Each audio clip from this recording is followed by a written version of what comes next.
Africa Content TV.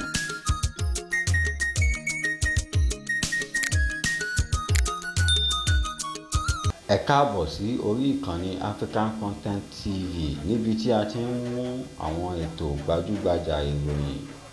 lóríṣiríṣi àti àwọn ayẹyẹ. Èyí ni bí ètò ṣíṣe àdúrà ọdún kan ṣe lọ fún Alaafin ìlú Ọ̀yọ́ tó wàjà. Ọba Alaafin Ọ̀yọ́ Lamidi Adeyemi tó wàjà. Ó ti pé ọdún kan báyìí. Èyí sì ni ètò ayẹyẹ àdúrà fún ọdún kan èyí tí ó ń wáyé fún tí gbogbo àwọn ọmọ ìlú Ọ̀yọ́, aya, ọmọ, ẹbí, ará àtàwọn lóyèlóyè tí wọ́n ń ṣe gbígbé àdúrà lẹ̀ fún ọba náà kí Ọlọ́run tẹ́ wọn sí afẹ́fẹ́ rere.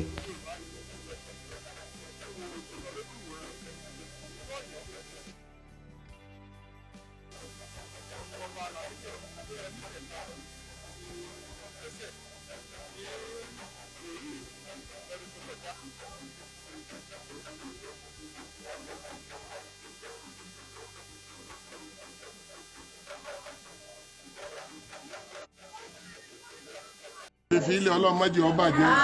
Nínú tálàfin fi ilẹ̀ náà ni gbogbo wa yìí. Ọlọ́run má jẹ́ ó bàjẹ́ fún alẹ́ Aláàfin. Nínú tálàfin fi ilẹ̀ ni gbogbo àwọn ọmọ. Ọlọ́run má jẹ́ ó bàjẹ́ fún ọmọ lẹ́yìn Aláàfin. Nínú gbogbo ohun tí Aláàfin fi ilẹ̀ iná ni gbogbo àwọn amágàjì. Ọlọ́run má jẹ́ wọ́n bàjẹ́ lẹ́yìn Aláàfin. Nínú tí Aláàfin fi ilẹ̀ náà ni gbogbo àwọn àfáà. Ọlọ́run má jẹ́ ó bàjẹ́ fún Aláàfin. Gbogbo ẹ̀yin ìyá wa yìí bàbá wa yìí nínú tálàfin fi ilẹ̀ tí a bá ti fẹ́ ṣe báyìí wọn bí a ṣe máa pè wá nù wọ́n ó pe àwọn oníṣẹ̀ṣe wọ́n ó pe kìrìsìtẹ́nì wọ́n ó pe àfáà iná ni ò parẹ́ lẹ́yìn wọn yìí Ọlọ́run má bẹ̀yìn Aláàfin jẹ́ wọn Aláàfin jẹ́ wọn má bẹ̀yìn wọn jẹ́ má bá tiwa náà jẹ́ ń bẹ̀. Dr. Paula òun náà máa ń ṣàdúrà fún Aláàfin ní gbogbo ìgbà ara àṣeyọrí rẹ̀ kẹ́lẹ́ẹ̀nì Ọlọ́run má jẹ́ ọ̀tán nílẹ̀ yìí Ọlọ́run má jẹ́ ọ̀tán nílé ọlọ́run ti ẹ̀ ní ogun ó kò dìbò lẹ́yìn Aláàfin má dọ̀rọ̀ rẹ rú o bàbá wa iná Ọlọ́run má dọ̀rọ̀ wa rú o ọmọ Aláàfin má dọ̀rọ̀ rẹ rú o ìyá kì í bismillahir rahmanir rahim Allahu nuru samawati wal ardi masalu nuri kamisika wa fi sujajatin kana kitab mesajaratin mubarakatin wala garbiya yakadu asaitu ayuli lam tamsasu naru yahdi Allah bi nuri man yasha wa yahdi Allah li amsala linnas wallahu bi alim Ọlọ́run má jẹ́ ara rẹ̀ lẹ́yìn Aláàfin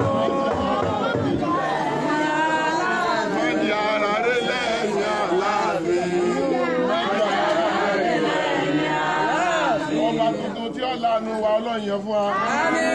tuntun tí ó lánàá wa Ọlọ́run yẹn fún wa tí ó lánàá olú Ọlọ́run yẹn fún wa tí ó lánàá olú Ọlọ́run yẹn fún wa la haula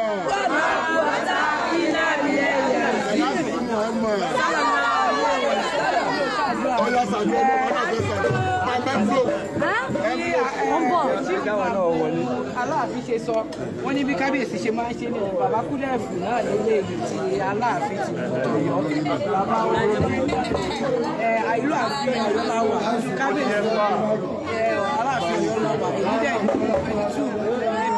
22 ṣe sọ èmi náà ṣe ọdún bàbá wa Aláàfin Ọ̀yọ́ sẹ́lẹ̀ èmi ọmọ wọn náà rí adéjọjọ ọmọ wa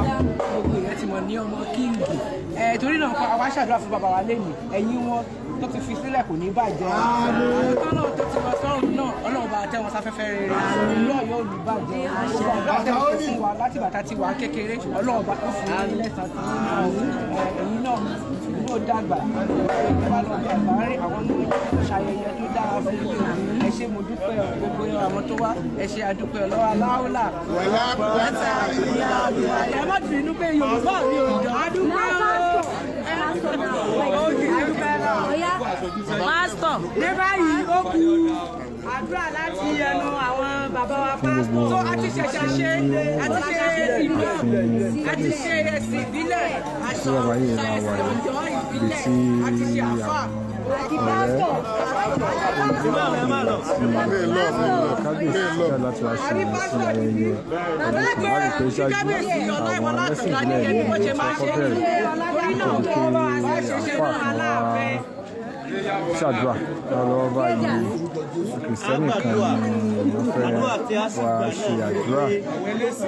káàdì ẹ̀ lẹ̀. Ọlọ́run yóò jẹ́ kí ìlú Ọ̀yọ́ tó rọ̀ lẹ́ẹ̀kan sí ìlú Ọ̀yọ́ la wà ní orílẹ̀-èdè Nàìjíríà orúkọ Jésù Olúwa gba ọpẹ́ wa Olúwa gba ẹ̀yìn wa adúpẹ́ fún bàbá wa Lamidi aláyíwọlá àkàndá Adeyemi dùtọ̀ wọ́n sùn nínú yín papòdà ìlú Ọ̀yọ́ dàrú wọ́n ò papòdà kí ìlú Ọ̀yọ́ tó dorí kodò Olúwa gba ọpẹ́ wa Olúwa gba ẹ̀yìn wa adúpẹ́ pé àwọn ọmọ àwọn aya ẹbí ará ìlú orílẹ̀-èdè tí wọ́n fi sílẹ̀ ò dàrú Olúwa gba ọpẹ́ wa Olúwa gba ẹ̀yìn wa Olúwa dúpẹ́ pé àwọn tí wọ́n fi sílẹ̀ wọ́n tún tẹ̀lé ohun tí wọ́n fi sílẹ̀ ìlànà tí wọ́n là sílẹ̀ ẹ jẹ́ ká padà ń bẹ̀ Olúwa gba ọpẹ́ wa Olúwa gbàdúrà wípé kí ìlú Ọ̀yọ́ kó tòrò sí orílẹ̀-èdè Nàìjíríà kó tòrò sí inú ààfin kó tòrò sí gbogbo àwọn ẹ̀mẹ̀wá wa pátápátá kan wà lálàáfíà gbogbo Ọ̀yọ́ Mèsì pátápátá kan wà lálàáfíà àwọn tó kó ìlú Ọ̀yọ́ ní lọ́wọ́ wọ́n wà lálàáfíà àwa tí a wà lẹ́yìn wọn náà àwa náà wà lálàáfíà bẹ́ẹ̀ ni yóò rí o gbogbo ẹ̀sìn mẹ́tẹ̀ẹ̀ta kò ní dàrú ilé wa ẹnì kọ̀ọ̀kan wa kò ní dàrú ọ̀nà wa iṣẹ́ wa kò ní dàrú gbogbo àwọn tó ṣe agbátẹrù ètò yìí ọ̀nà wọn ò ní dàrú bẹ́ẹ̀ ni yóò rí Jésù Olúwa wa.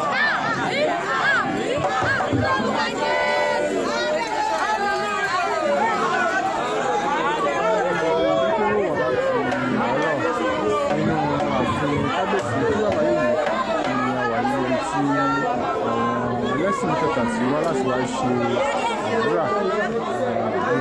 àdúrà ayẹyẹ ọdún kan fún kábíyèsí ìjọba yìí ìpàdé ẹlẹ́kẹta tí wọ́n gbèsè ní ọdún tó kọjá. A rí i pé àwọn ẹlẹ́sìn àbáláyé ni wọ́n tọ́kọ́ ṣe ìwúre nínú ìlú.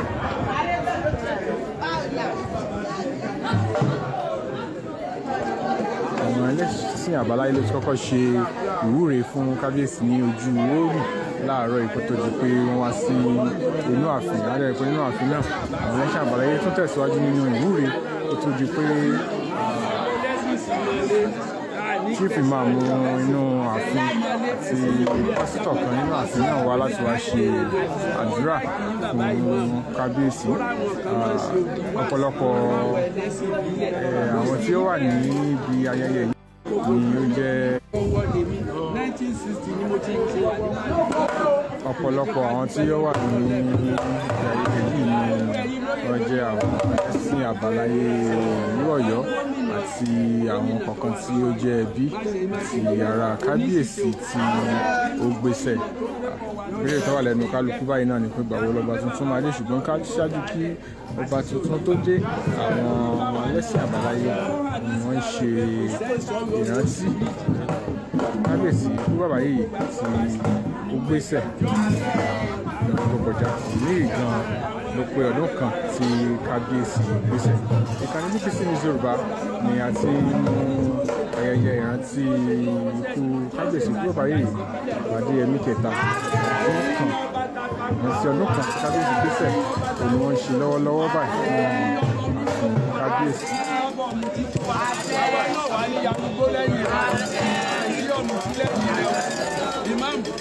Àgbésí ni a mọ̀ mú tí kò ní a mọ̀ àwa náà ní yọ̀ mú tí ọmọ wa náà yọ àdéhùn tó ṣe fún wa wọ́n lẹ́sìn ìbílẹ̀ Ọlọ́run tí ó lè ṣe o Ọlọ́run tí ó lè ṣe o Ọlọ́run tí ó lè ṣe o Ọlọ́run máa ṣe Ọlọ́run mọ́ ti mú wa kúrò yóò retí kó ń jẹ gbogbo yóò retí kó ń jẹ gbígbẹ méjèèjì lọ́lọ́run ó jẹ ayé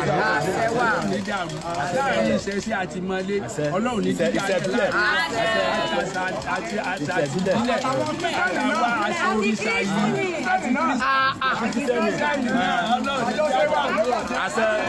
àjẹsẹ́wà yóò mọ̀ lẹ́nu ní ètò ẹ̀jẹ̀ ìmọ̀ọ́mù àdúgbò lọ́yìn àtàwọn bàbá wa olóyè Ọ̀kẹ́ Adéjàre Àdìsá.